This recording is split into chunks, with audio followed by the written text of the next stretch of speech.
నమస్కారం.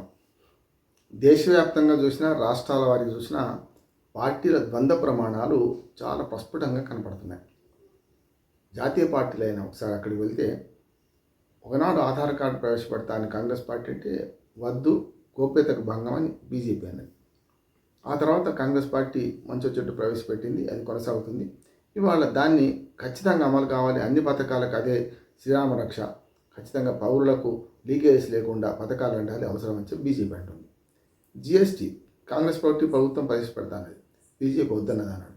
అట్లానే ఇప్పుడేమో ప్రవేశపెట్టడానికి బీజేపీ ముందుకు వచ్చింది, తానే ప్రవేశపెట్టింది. జిఎస్టీ అద్భుతంగా గత 10 ఏళ్ళుగా నడుస్తూనే ఉంది. నేనేమంటున్నానంటే ఈ రెండే ఉదాహరణలు చెప్పి ముగిస్తున్నాను. చాలా ఇట్లాంటివి కాంగ్రెస్ పార్టీ అమలు చేస్తా అంటే బీజేపీ వద్దంటది, బీజేపీ అధికారంలోకి వచ్చినాక తానే అమలు చేస్తూ ఉంటుంది. రైతు చట్టాలు కూడా 3 రైతు చట్టాలు కూడా 3 చెప్తున్నాను ముఖ్యంగా. 3 రైతు చట్టాలను మేనిఫెస్టోలో పెట్టింది కాంగ్రెస్ పార్టీ, దాన్ని అమలు చేస్తా అంటే వ్యతిరేకించింది మళ్ళీ కాంగ్రెస్ పార్టీ. అంటే అధికారంలో ఉన్నప్పుడు ఒక మాట, అధికారం లేనప్పుడు ఒక మాట, జాతీయ స్థాయిలో చూస్తున్నాం. అట్లాగే రాష్ట్రాల్లో కూడా ఒకసారి మనం ఖచ్చితంగా ఒక సంవత్సరం వెనక్కిపోతే, ఒక 14 నెలలు వెనక్కిపోతే ఆంధ్రప్రదేశ్ రాష్ట్ర ఎన్నికలకు ముందు రాజకీయాలు చూస్తే మీకు ల్యాండ్ టైటిలింగ్ యాక్ట్లో అప్పటికే 3000 గ్రామాలు వరకు అప్పటికే సర్వే అయిపోయింది. దానిలో మంచి ఫలితాలు వస్తున్నాయి. ల్యాండ్ టైటిలింగ్ యాక్ట్లో మొత్తం ప్రతి గ్రామాన్ని సమగ్ర సర్వే చేసి హద్దురాలు బాతి దాన్ని కొత్త సర్వే నెంబర్లు ఇచ్చి దాని ద్వారా భూమి చిక్కులు లేకుండా, భూ తగాదాలు లేకుండా చేసే ప్రయత్నం ల్యాండ్ టైటిలింగ్ యాక్ట్లో ఉంది. అది అమలు చేస్తా అని మొత్తం భారతదేశంలో యాక్ట్ వచ్చేమో అంతకుముందు 2 ఏళ్ళు 23, 22లో వచ్చింది యాక్ట్, 21లో గట్టిగా మాట్లాడితే వస్తే దాన్ని మొట్టమొదటి అమలు చేసింది ఎవరు? ఆంధ్రప్రదేశ్ ప్రభుత్వం, అప్పుడు జగన్మోహన్ రెడ్డి గారు ముఖ్యమంత్రిగా ఉన్నప్పుడు. దాన్ని అమలు చేస్తుంటే దీనివల్ల మొత్తం అంతా జగన్మోహన్ రెడ్డి గారు మీ భూమి చాపచుట్టుకుపోతారు, అయిపోయింది, కబ్జా పెట్టేస్తారు, అసలు ఈ భూమి కొలతలు తీయడమే మిమ్మల్ని ముంచడానికి, మీ భూములు అంతా ఆగం చేయడానికి, మొత్తం భూమిని అంతా ఆక్రమించేస్తారు వైసీపీ వాళ్ళు, ముఖ్యంగా జగన్మోహన్ రెడ్డి మొత్తం భూమి కబ్జా పెడతారు అని ప్రచారం చేశారు. అందులో 2 పొరపాట్లు జరిగినాయి, కాదంటలేదు నేను. భూమి సర్వే కరెక్టే, ల్యాండ్ టైటిలింగ్ యాక్ట్ అమలు చేస్తామన్నది కరెక్టే, కొత్త పాస్బుక్లు ఇస్తానది కరెక్టే. కానీ హద్దురాల మీద ఏది కొలత చేసిన తర్వాత జగన్మోహన్ రెడ్డి బొమ్మలు వేసుకోవడం దుర్మార్గం. అంటే నిజాం రాజు కూడా ఆ పని చేయలేదు, ఆనాడు బ్రిటిష్ రాజు కూడా ఆ పని చేయలేదు. కనుక సమగ్ర సర్వే తర్వాత హద్దురాలు అనేటివి ప్రామాణికంగా ఉండి ఒక గుర్తుంటే బాగుంటుంది అంతే తప్ప జగన్మోహన్ రెడ్డి ఫోటోలు హద్దురాల మీద వేయడమైంది. నెంబర్ 1, అక్షాంశాలు రేఖాంశాల ఆధారంగా చాలా మంచి పకడ్బందీ సర్వే జరిగింది అని దాన్ని మెచ్చుకుంటుంటే అది పెద్ద అపశృతి వరకు చెప్పాలంటే. దాని ద్వారా పాస్బుక్లు కొత్తగా ఇచ్చారు. ఇచ్చిన పాస్బుక్లో కూడా ఆయన ఫోటో ఉంటుంది. భూమి ఎవరిది, ఇచ్చింది ఎవరు? కేవలం నువ్వు రాజు అయినంత మాత్రాన, నువ్వు ఆ పాలకుడు అయినంత మాత్రాన వాళ్ళ భూమికి వాళ్ళ తాతతారులు సంపాదించో లేకుండా వాళ్ళ కష్టార్జితంతో కొనుక్కున్న భూములు మీద నీ ఫోటో ఎందుకు పాస్బుక్ మీద? ఈ 2 తప్పని అన్నాడు. మిగతా పథకం కరెక్ట్. ఒక ల్యాండ్ టైటిలింగ్ యాక్ట్ అని రాష్ట్ర ప్రభుత్వం, కేంద్ర ప్రభుత్వం తయారు చేసింది.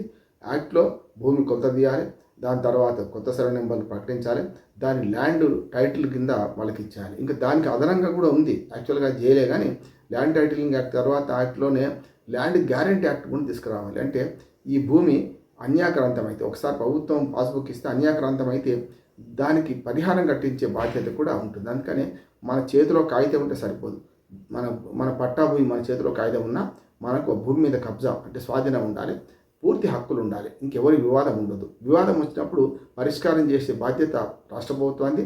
దాంతోపాటు భూమి సబ్జెక్టు మన రాజ్యాంగం ప్రకారం రాష్ట్రాలదే కనుక చేయాలి. దాంతోపాటు ఏంటంటే వాళ్ళు చేయాల్సిన పని ఇంకోటి ఉంది. దీని మీద ఏమైనా వివాదాలు వస్తే తీర్చాల్సింది రాష్ట్ర ప్రభుత్వమే. అందుకని land pooling act, land titling యాక్ట్తో పాటు ల్యాండ్ గ్యారెంటీ యాక్ట్ కూడా ఇవ్వాల్సి ఉండే. కానీ దాన్ని పూర్తిగా వ్యతిరేకించి జగన్మోహన్ రెడ్డి సావచుట్టుకుపోతున్నాడు, అయిపోయింది పొమ్మని పెద్ద ఎత్తున ప్రచారం చేశారు. ఎన్నికల్లో గెలవడానికి అనుచిత ఉచితాలు ఎట్లనో, అలవైగానే హామీలు ఎట్లనో జగన్మోహన్ రెడ్డి మీద దుష్ప్రచారం ఈ విషయంలో చాలా పెద్ద ఎత్తున జరిగింది. కనుక ఈ విషయంలో కూడా రైతులు కానీ కొంత మోసపోయి తెలుగుదేశం ప్రభుత్వం చెప్పిందే కరెక్ట్ అనుకున్నారు. కానీ తర్వాత నేనేమన్నానంటే ఆనాడు కూడా ఇప్పుడు రేపు పొద్దున తెలుగుదేశం కూటమి ప్రభుత్వం వచ్చినా, తెలుగుదేశం బీజేపీ జనసేన ప్రభుత్వం వచ్చినా ఇది అమలు కావాల్సిందే అన్నాను. ఆనాడు తెలుగుదేశం నాయకులు పెద్ద ఎత్తున నా మీద దాడి చేశారు. అట్లయితే సార్ మేము చేయలేం, దాన్ని రద్దు చేస్తాం, బంగాళాఖాతంలో పడేస్తాం పోమన్నారు. సేమ్ ధరణి బంగాళాఖాతంలో పడేస్తా అని చెప్పి కొత్త సీసాలో పాత సారా పోసి భూభారతి అని మార్చి అవే రికార్డులు ఇల్లు ఎట్లెక్కించారో తెలంగాణలో సేమ్ అదే పద్ధతిలో ఇవాళ ల్యాండ్ టైటిలింగ్ యాక్ట్ను అమలు చేస్తూ అప్పటికే 6,000 గ్రామాలు అప్పుడు పూర్తయితే మొత్తం 16,000 గ్రామాలు అంటున్నారు, రెవెన్యూ గ్రామాలు అంటున్నారు. వీటిలో 6,000 గ్రామాలు ఇప్పటికే పూర్తయినాయి. ఇప్పుడు మళ్ళీ సర్వే చేస్తున్నారట. దాని మీద ఇప్పుడు విమర్శిస్తున్నారు వైసీపీ వాళ్ళు. అయ్యా మీరు వద్దన్నారు కదా, బంగాళాఖాతాలను పడేస్తున్నారు కదా, మరి ఇప్పుడు మీకు ఎందుకు వచ్చింది ఈ యాక్ట్ అమలు అంటే అది వాస్తవం కనుక మంచిది కనుక ఎవరైనా చేయాల్సిందే. ప్రభుత్వాలు శాశ్వతం, పార్టీలు కాదు. వాళ్ళ పార్టీలు వాళ్ళు ఉంటే రేపు ఇంకో పార్టీ వస్తుండొచ్చు. కానీ ఒక యాక్టు ఖచ్చితంగా మంచిది. ఇవాళ ల్యాండ్ టైటిలింగ్ యాక్ట్ ఏదైతుందో దాన్ని ల్యాండ్ గ్యారంటీ యాక్ట్ కింద తీసుకుపోయి ఇచ్చే పరిస్థితి చేయాలి. తెలుగుదేశం ప్రభుత్వం బేసిదారు పోతుంది. మేము అన్నాడు వద్దన్నాం కదా, మేము చెయ్యమనుకోకుండా ఇప్పుడు చేస్తున్నారు, సంతోషం. నేను ఏమంటానంటే గ్రామాల్లో కొనసాగుతున్న ఈ సర్వే కొనసాగుతున్న విమర్శలు వస్తాయి. మీరు అన్నాడు వద్దన్నారు, ఇప్పుడు ఎట్లా చేస్తున్నారు. అయినా సరే ఈ ప్రభుత్వం ల్యాండ్ టైటిలింగ్ యాక్ట్ను ముందు తీసుకెళ్ళాలి, దాన్ని గ్యారంటీ యాక్ట్ మార్చాలి, మంచి రీసర్వే చేయాలి. పట్టేదారు పాస్బుక్ల మీద కానీ రాళ్ల మీద కానీ పాత రాళ్ళు ఏమైనా ఉంటే అవి తీసేసి తొలగించి మీరు ప్రామాణికమైన హద్దురాలను పెట్టండి. దానికి మళ్ళీ సర్వే నెంబరు హద్దులు లేకుంటే మనకు ఒక గ్రామ సరిహద్దులు, ఒక గ్రామానికి ఇంకో గ్రామాల సరిహద్దులు వేరే ఉంటాయి. గతంలో నిజాం పీరియడ్లో కూడా మనం చూస్తే బ్రిటిష్ వాళ్ళ హయాంలో కూడా మన గ్రామాల సరిహద్దులు, ఫారెస్ట్ సరిహద్దులు వేరువేరుగా ఉండేవి. దాన్ని ఆ రాయిని చూడగానే మనం గుర్తుపట్టేవాళ్ళం, అరే ఇది ఫారెస్ట్ ల్యాండ్కు హద్దు, లేకపోతే వేరే గ్రామానికి మన గ్రామానికి ఉన్న హద్దు, సర్వే నెంబర్లకు హద్దులు, ఇవన్నీ వేరువేరుగా ఉండేది, వేరువేరు గుర్తుపట్టే విధంగా ఉండేవి. అట్లా చేసి అక్షాంశాలు రేఖాంశాల ప్రాతిపదికగా ఇప్పుడైనా సరే రాష్ట్రంలో మంచి ఇప్పటికే టైటిలింగ్ మన ల్యాండ్ మన ఏమంటారు అప్పుడే అప్గ్రేడేషన్లో మీకు వాహనీలలో వాటిలలో కూడా మీకు ఆన్లైన్ ఎక్కించడం చాలా అద్భుతంగా సాధించారు వాళ్ళు. గతంలో చాలా మనకు ఉమ్మడి ఆంధ్రప్రదేశ్లో చాలా మంచి మార్పులు వచ్చినాయి.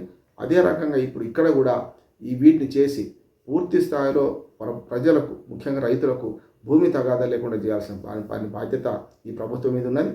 పాత ప్రభుత్వం మొదలుపెట్టింది కానీ మేము ఎందుకు చేయాలనుకోకుండా చేయడం నేను హర్షం వ్యక్తం చేస్తున్నాను. ఈ ప్రభుత్వాన్ని అభినందిస్తున్నాను. వాళ్ళు చేసినవన్నీ మంచిగా వాళ్ళని విడిచిపెట్టిన దానికంటే చేసిన దానిలో మంచిని మీరు ప్రభుత్వ వారసత్వంగా వచ్చారు కనుక దాన్ని కంటిన్యూ చేయాలి. అంతకంటే అద్భుతంగా చేసి అరే జగన్మోహన్ రెడ్డి హయాంలో ఈ తప్పు జరిగినాయి, మన భూముల హద్దుల మీద ఆయన ఫోటో వేసుకున్నాడు, పాస్బుక్ల మీద ఆయన ఫోటో వేసి తీసేస్తున్నాం అని చెప్పి ఏ ఫోటో లేకుండా ఏ హద్దుల మీద ఫోటో లేకుండా వీళ్ళు చేశారనుకోండి, అంతకంటే బాగా చేస్తే ఇంకా అంతకంటే ఏం కావాలి. ఎందుకంటే రైతులకు ల్యాండ్ టైటిలింగ్ యాక్ట్ ఒక వరము, దాని ద్వారా ఇంకా మరింత ముందుకు పోయి ల్యాండ్ గ్యారంటీ యాక్ట్ తీసుకెళ్ళి తప్పక ఈ ప్రభుత్వం పనిచేయాలని కోరుకుంటున్నాను. అందుకనే ద్వంద్వ ప్రమాణాలు వద్దు, సరైన విధంగా మీరు ల్యాండ్ టైటిలింగ్ యాక్ట్ అమలు చేస్తే మీకే మంచి పేరు వస్తుందని తెలుగుదేశం కూటమి ప్రభుత్వాన్ని విజ్ఞప్తి చేస్తున్నాను. నమస్కారం.